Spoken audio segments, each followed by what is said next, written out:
Welcome to our program on Kardec Radio.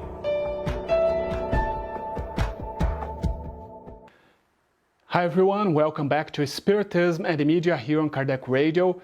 This week, as we celebrate the new year, I brought here a text for us to think about that. It is a text from the book Vida y Caminho, Life and the Pathway by Emmanuel and Chico Xavier. It has not been translated into English yet, so I translated this text. The name of the chapter is Carta de Ano Novo, or New Year's Letter. And I think it's important for us to read this letter to see how we can bring those teachings, those words that Emmanuel is bringing here to us, and for us to start the new years in a different way. So let's see that. So New Year letter. New Year is also a renewal of our opportunity to learn, work, and serve. Time as a paternal friend, as it reincarnates itself in the body of the calendar, opening up clearer horizons for the necessary ascension. So here he's making a comparison as if the year, or if time is reincarnating here on earth, and we can make this comparison to our own reincarnation. What we know about reincarnation according to Spiritism, that it is a new opportunity for us to start over, for us to have new trials, to evolve, to have new opportunities. And so let's think about the new year as that, as if it was a new reincarnation, a moment for us to start new trials or to complete some tasks that we have not completed yet. So it's very interesting how he uses that comparison. So let's think about that. Every new year as a new time for us to begin again, having a new chance, as God giving us a new chance here on earth. So remember that the year is a new day, calling you to fulfill old promises that you have not yet had the courage to keep. If you have enemies, take the path of reconciliation, be born again. If you have been offended, forgive, so that the love may clear the road for you. And how many times we have talked about this here on our meetings this year about forgiveness and about offenses online, when we are talking about media, about social media, how many times we can offend others with our words, because here is saying for us to forgive the ones who offend us, but we can also apply that for us to forgive ourselves when we are the ones who are offending others, and to have this new year as an opportunity for us not to do that, to break that pattern that many times we have without even noticing that. So let's make this new year, these reflections. How am I using my words in my daily activities? How am I using my words online, on social, on media, on my relationships? And try to see if it is the way that I should be using that, or is that something that I should do in a different way, not to offend people again, or not to hurt people if I may hurt someone or not. And he also says here, if you rested too much, return to the plow of your obligations and plant the good fearlessly for the harvest to the future.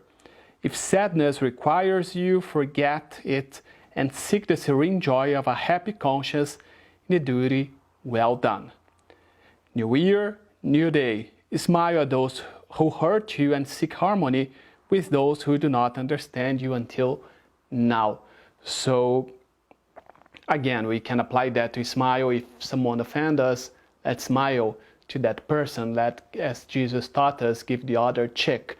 Do not offend that person as well, but let's give that person some happy words, some happy smile, happy face, in a way that we are showing that we are not offended, or that we do not keep that bad feeling within us, and that we forgive that person and we are ready to move on, the same way that if we offend someone, we would like that person to forgive us as well, and not to keep in this cycle.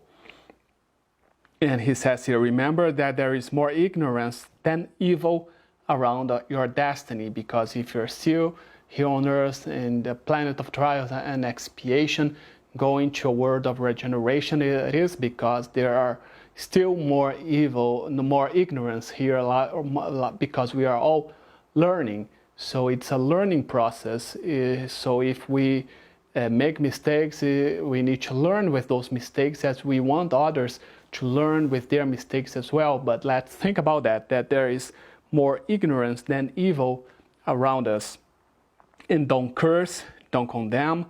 Help to turn on some light for those who pass by your side in the restlessness of the darkness. So, like in this case, not curse, do not use our words in a way that can hurt others, but use it, as he says here, to turn on some light. So how can we use the words? How can we use all these tools that we have within us, especially when we are talking about media, to help others, to bring some light to other people's lives? How can we do that in 2021? So that's a question for us to think about that.